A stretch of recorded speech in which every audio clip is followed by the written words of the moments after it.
ఈరోజు మనం మాఘపురాణం 3వ అధ్యాయం చదువుదామండి. దిలీపుని మాటలకు వశిష్ఠుడు మరలా ఇట్లు చెప్పదొడంగెను. భూపాల, నేను తెలపబో విషయము చాలా పురాతనమైనది. ఒకానొక సమయమున వింధ్య హిమాలయ పర్వతాల మధ్యనున్న ప్రాంతమున కాటకం కలిగెను. ఆ కరువు అన్ని వర్ణముల వారిని పీడించినది. ప్రజలకు తిండి లేదు, త్రాగుటకు నీరు లేదు. అంటువ్యాధులు ప్రబలి జనులు, పశువులు చాలా నష్టపడినవి. అందువలన యజ్ఞ యాగాది కార్యములు గాని దేవతార్చనలు గాని చేయలేకపోయిరి. వనములందు తపస్సు చేసుకుని మునీశ్వరులు సహితం ఆ కరువుకు హాహాకారములు చేసి ఆశ్రమములు వదిలి వలసపోవుచుంటిరి. అప్పుడు భృగు మహర్షి ఆ కరువు ప్రాంతంలోనే నివసించుచుండెను. రేవానదీ తీరమునందున ఫలవృక్షములు, పంట భూములు నీరు లేక బీడుపడిపోయినవి.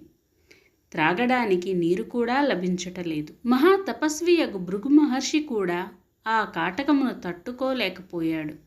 ఎన్నో సంవత్సరాల నుండి ఆ ప్రాంతమందుండుట వలన అచ్చట నుండి కదులుటకు ఇష్టం లేకపోయినప్పటికీ విధి లేక హిమాలయ పర్వతములకు వలసపోయాడు. హిమాలయ పర్వతములకు పడమటి దిక్కున ఒక కొండచర్య ఉన్నది.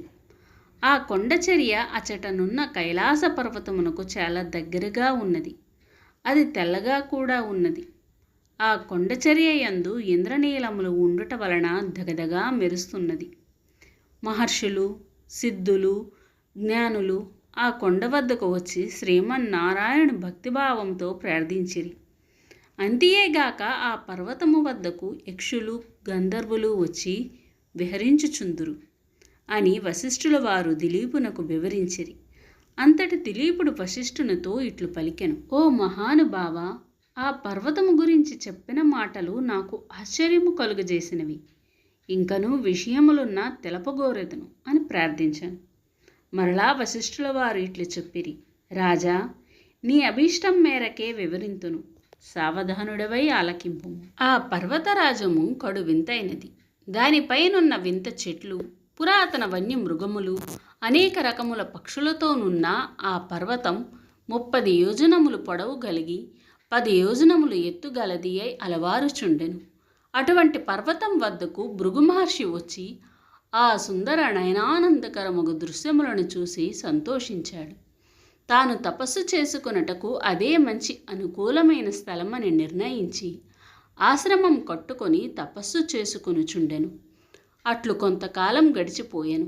ఒకనాడు ఒక గంధర్వ యువకుడు భార్యాసమేతుడై ఆ పర్వతం మీదకి వచ్చి తపమాచరించుకొనుచున్న భృగు మహర్షిని గాంచి నమస్కరించి దగ్ధద స్వరముతో తన వృత్తాంతము ఇట్లు తెలియజేసెను. గంధర్వ యువకుని వృత్తాంతము. భృగు మహర్షి, నా కష్టము ఏమని విన్నవింతును? నేను పూర్వజన్మలో చేసిన పుణ్యఫలం వలన నాకు స్వర్గం ప్రాప్తించినను పులిమొగం నాకు కలిగినది. ఏ కారణంచే నాకు అటుల కలిగెనో బోధపడకున్నది. ఆమె నా భార్య, అతి రూపవతి, గుణవంతురాలు, మహాసాధ్వి. ఈ నా వికృత రూపం వలన ఎందుకు పనికిరాని వాడనైతిని గాన నా ఈ రూపమునకు కారణమేమియో వివరించి నా మనోబాధను తొలగింపజేయుడు అని పరిపరి విధములుగా ప్రార్థించెను. భృగు మహర్షి గంధర్వుని దీనాలాపమును ఆలకించెను. అతని వృత్తాంతము వినగానే ముని హృదయము కలిచివేసినట్లయినది. ఆ గంధర్వునికి ఎట్లయినను తన శక్తి కొలది సాయము చేయవలనని నిశ్చయించుకొని విట్లనెను. ఓయి గంధర్వ కుమార, నీవు అదృష్టహీనుడవు. అదృష్టహీనత వలననే నీకు కష్టదశ కలిగినది. పాపం, పేదరికం, దురదృష్టం అను మూడును మనుజుని కృంగదీయును. ఈ మూడిటిని నివృత్తి చేసుకొనవలనన్న మాఘమాస స్నానమే పరమ ఔషధం. అన్ని జాతుల వారును ఆచరించవలసిన పరమ పావనమైన మార్గం గావున నీవు నీ భార్యతో కూడా పర్వతము నుండి ప్రవహించుచున్న నదిలో స్నానము చేయుము. అదియునుగాక ఇది మాఘమాసము కదా. వెళ్ళబోయిన తీర్థం ఎదురైనట్లు అన్నీయూ సమకూరుతున్నవి. ఈ రోజుతో నీ కష్టములు తొలగిపోవును, నీ మనోవాంఛ ఈడేరును. భయపడకుమని మాఘస్నాన ఫలం గురించి వివరించను. ఆ గంధర్వుడు భృగు మహర్షి ఉపదేశమును శ్రద్ధగా వినును. తన భార్య కూడా మునీశ్వరి వచనములు ఆలకించి సంతోషించెను.